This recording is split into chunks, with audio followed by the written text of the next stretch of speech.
Prima donna. Assalamualaikum warahmatullahi wabarakatuh. Shalom, Om Swastiastu, Namo Buddhaya. Perkenalkan, nama saya Milanda Dulafianti dengan NIM E112122095 dari Prodi Antropologi Sosial, mata kuliah Antropologi Logistik yang diampu oleh dosen Mem Daniar TH Musa dan juga Mbak Dwi Surti Junita. Saya akan menjelaskan mengenai antropologi linguistik sebagai syarat untuk memenuhi tugas mata kuliah antropologi linguistik. Bayangkan diri kita berada di sebuah desa terpencil di pedalaman Indonesia, dikelilingi oleh orang-orang yang berbicara bahasa yang sama sekali asing bagi kita. Cara mereka melafalkannya, kata, struktur kalimat, bahkan intonasi mereka terdengar begitu unik dan berbeda. Disinilah antropologi linguistik melangkah masuk, mengantarkan kita pada petualangan memahami bahasa dan budaya yang terjalin erat. Antropologi linguistik bukan hanya sekedar mempelajari tata bahasa dan struktur kalimat. Ia adalah sebuah perjalanan untuk menyelami jiwa sebuah budaya melalui bahasanya. Kita akan menjelajahi bagaimana bahasa menjadi cerminan nilai, kepercayaan, dan tradisi masyarakat.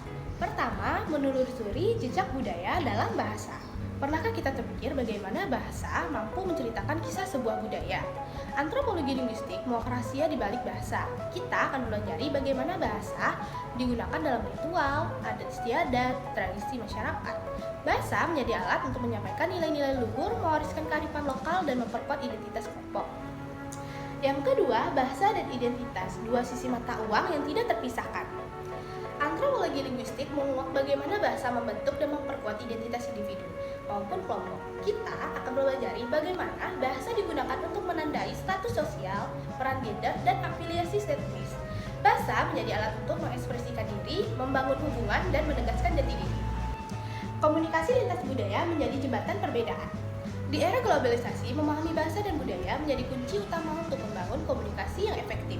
Antropologi linguistik membantu kita memahami cara berpikir dan berperilaku masyarakat dari budaya yang berbeda. Kita akan belajar bagaimana menerjemahkan makna tersirat, menghindari kesalahpahaman, dan membangun hubungan yang saling menghormati. Melestarikan warisan budaya, menjaga bahasa yang terancam punah. Globalisasi membawa dampak positif dan negatif. Salah satu dampak negatifnya adalah hilangnya bahasa-bahasa lokal yang terancam punah. Antropologi linguistik memainkan peran penting dalam mendokumentasikannya, mempelajari, dan melestarikan bahasa-bahasa ini. Kita akan belajar bagaimana bahasa-bahasa ini menjadi kunci utama untuk memahami sejarah, budaya, dan identitas masyarakat. Selanjutnya, terdapat keterkaitan antara antropologi linguistik dan hal lainnya, yaitu bahasa dan ritual. Di beberapa budaya, bahasa digunakan dalam ritual dan upacara adat untuk berkomunikasi dengan leluhur atau roh-roh. Antropologi linguistik mempelajari bagaimana bahasa digunakan dalam konteks ritual ini untuk memahami makna dan fungsinya dalam budaya tersebut.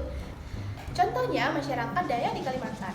Dalam ritual adat Dayak, seperti ritual gawai Dayak, bahasa digunakan dengan cara khusus untuk berkomunikasi dengan leluhur dan roh-roh.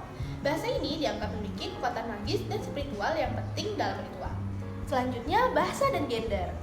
Di beberapa budaya, terdapat perbedaan bahasa yang digunakan oleh pria dan wanita. Antropologi linguistik mempelajari bagaimana perbedaan bahasa ini mencerminkan peran gender dan ekspektasi sosial dalam budaya tersebut. Contohnya, seperti yang sering kita dengar, "Hai bun", bun", "Hai bro", "Hai brother", atau penggunaannya juga ada dalam etnis-etnis tertentu seperti Batak dan juga Minangkabau.